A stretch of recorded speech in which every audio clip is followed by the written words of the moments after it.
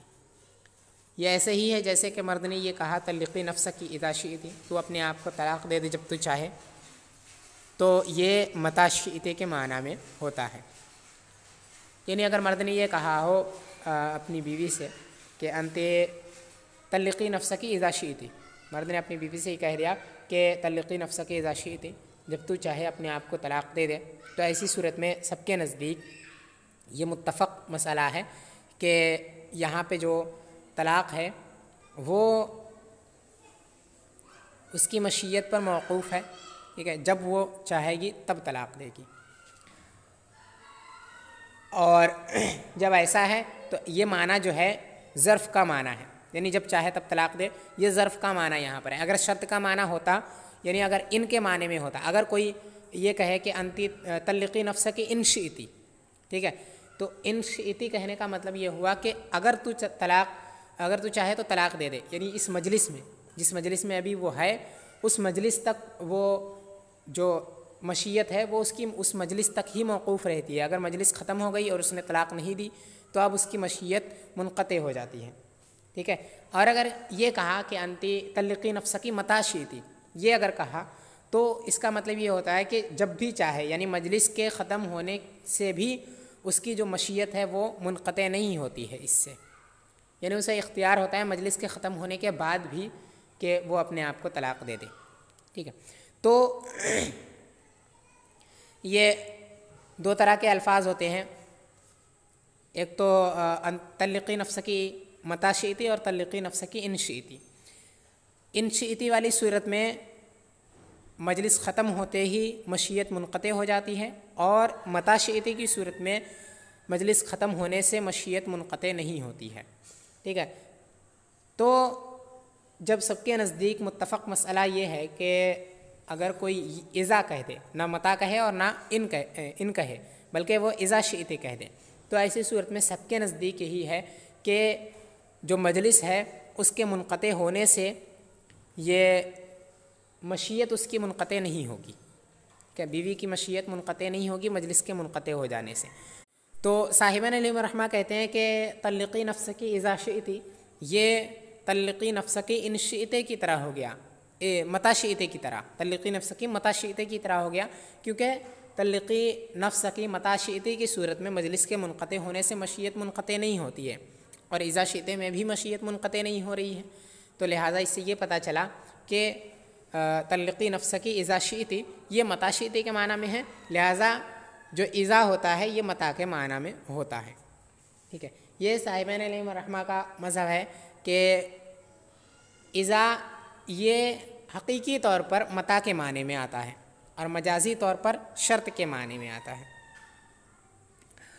وعند ابی حنیفہ لما كانت مشترکۃ بین المعنیین ففی قولہ اذا لم اطلقک ان کان بمعنی متی یقع فی الحال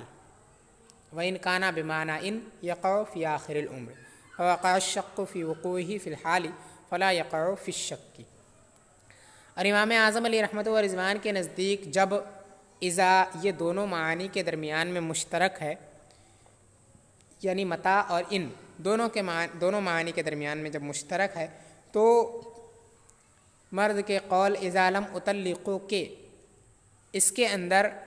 یہ اگر متی کے معنی میں ہو تو طلاق فی الحال پڑے گی، اور اگر ان کے معنی میں ہو تو طلاق آخر عمر میں پڑے گی. یعنی جب اذا لم اطلقک اس نے کہا ہے، اور اذا کا معنی جو ہے وہ ظرف اور شرط دونوں ہیں، یعنی اذا شرط اور ظرف دونوں کا معنی دیتا ہے. ٹھیک ہے. تو اور اگر ظرف کے معنی میں ہو، یعنی متی کے معنی میں اگر ہو، تو چونکہ متی کہنے سے فی الحال طلاق واقع ہوتی ہے، لہٰذا اگر متی کے معنی میں اذا لم اطلقک میں جو اذا ہے یہ متی کے معنی میں ہو تو طلاق اس سے فی الحال واقع ہو جائے گی، کیونکہ یہ ایسے ہی ہو جائے گا جیسے وہ یہ کہے کہ انتی طالق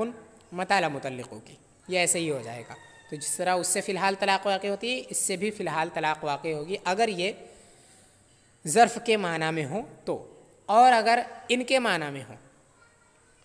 یعنی شرط کے معنی میں،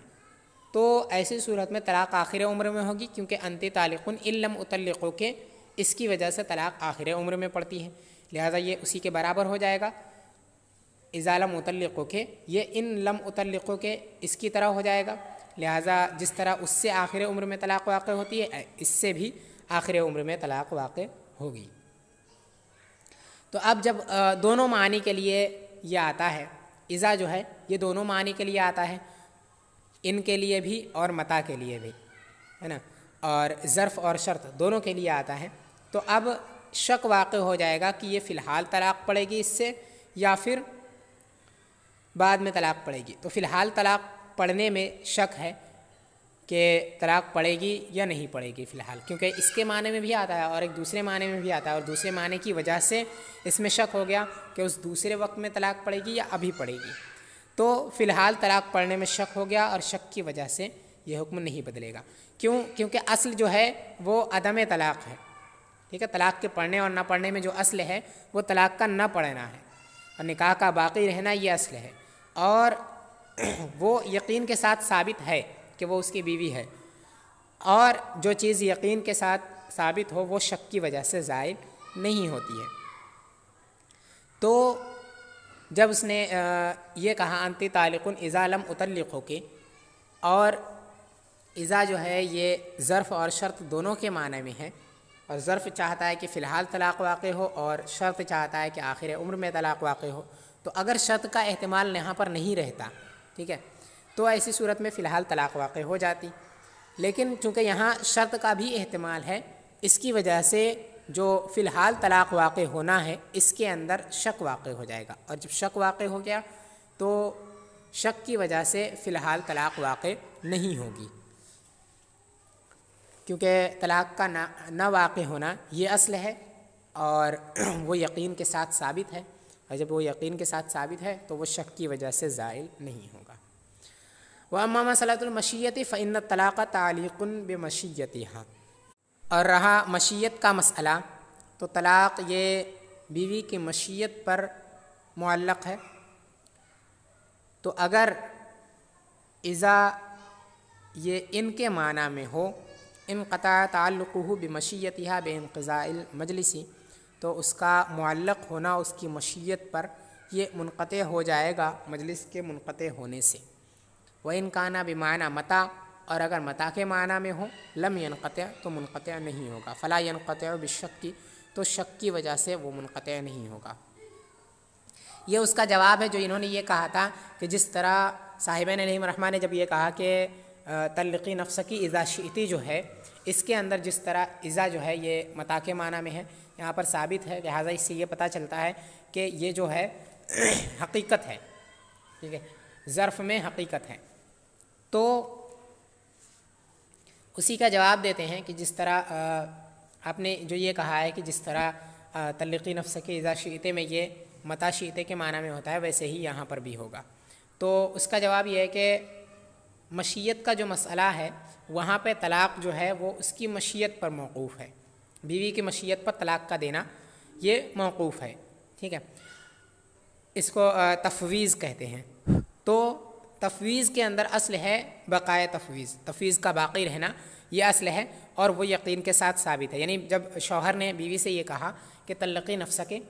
تو اس کے ذریعے سے وہ اس کی مشیت پر موقوف ہو گیا۔ طلقی نفسک اذا شئت جب اس نے بیوی سے کہا تو اس نے طلاق دینے کو بیوی کے مشیت پر موقوف کر دیا، اس کے مشیت پر معلق کر دیا طلاق کو، اور یہاں پر اس کی مشیت پر طلاق کا معلق ہو جانا یہ یقین کے ساتھ ثابت ہے، ٹھیک ہے، یقین کے ساتھ اب یہ ثابت ہو چکا، تو پھر اس کے بعد جب اس نے اذا کہا ہے تو اذا یہ ان کے معنی میں بھی آتا ہے اور متا کے معنی میں بھی آتا ہے۔ متا کے معنی میں ہے تو متا یہ چاہتا ہے کہ مجلس کے منقطع ہونے سے جو طلاق کا اس کی مشیت پر معلق ہونا ہے یہ منقطع نہ ہو، اور ان کے معنی میں اگر ہو تو ان یہ چاہتا ہے کہ مجلس کے منقطع ہونے سے جو مشیت پر اس طلاق کا معلق ہونا ہے یہ منقطع ہو جائے، کیونکہ اگر کوئی یہ کہے انتے تعلق متا شئت تو اس کی وجہ سے مجلس اگر برخاست ہو بھی جائے، مجلس منقطع ہو جائے تو اس سے بھی مشیت طلاق جو ہے بیوی کی جو مشیت ہوتی ہے وہ طلاق کے ساتھ معلق ہوتی ہے، ختم نہیں ہوتی۔ اور اگر کوئی کہتا ہے انت طالق ان شئتی طلقی نفسک ان شئتی، اگر یہ کہا ہے تو ایسی صورت میں مجلس کے منقطع ہونے سے اس کی مشیت پر طلاق کا معلق ہونا یہ منقطع ہو جاتا ہے، یعنی جیسے ہی مجلس ختم ہوئی اب اسے اختیار نہیں ہے کہ وہ اپنے آپ کو طلاق دے سکے، جب تک مجلس ہے تبھی تک وہ اپنے آپ کو طلاق دے سکتی ہے ان شئتی کی صورت میں۔ اور متا شئتی کی صورت میں مجلس کے ختم ہونے کے بعد بھی اسے اختیار ہوتا ہے کہ وہ اپنے آپ کو طلاق دے سکے۔ تو اذا شئتی جب اس نے کہا تو اذا یہ دونوں کے معنی میں آتا ہے، لہٰذا متا شئتی یہ چاہتا ہے، متا شئتی کہ اگر معنی میں ہو تو وہ اس بات کا تقاضا کرتا ہے کہ اس کے بعد بھی اسے اس کا اختیار جو ہے وہ باقی رہے۔ یہاں اختیار کا باقی رہنا یہ اصل ہے، اور یہ یقین کے ساتھ ثابت ہے، کیونکہ جب اس نے یہ کہا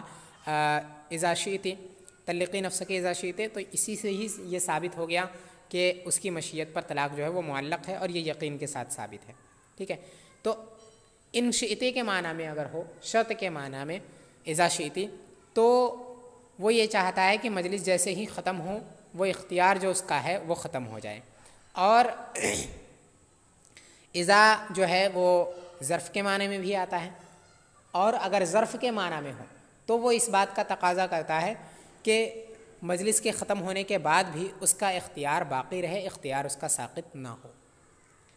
تو اب اختیار کے فی الحال ساقط ہونے میں شک واقع ہو گیا، اور اختیار کا باقی رہنا یہاں پر اصل ہے، اور وہ یقین کے ساتھ ثابت ہے، لہٰذا جو یقین کے ساتھ ثابت ہے وہ شک کی وجہ سے زائل نہیں ہوگا۔ اسی وجہ سے یہاں پر جو طلقی نفسک اذا شئتی میں ہے وہ اذا جو ہے وہ متا کے معنی میں ہے، ٹھیک ہے، اور طلاق مجلس کے منقطع ہونے سے وہاں پر اس کا اختیار منقطع نہیں ہوتا ہے، اس کا اختیار ختم نہیں ہوتا ہے، کیونکہ یہاں پر اختیار کے ختم ہونے میں شک واقع ہو گیا ہے فی الحال،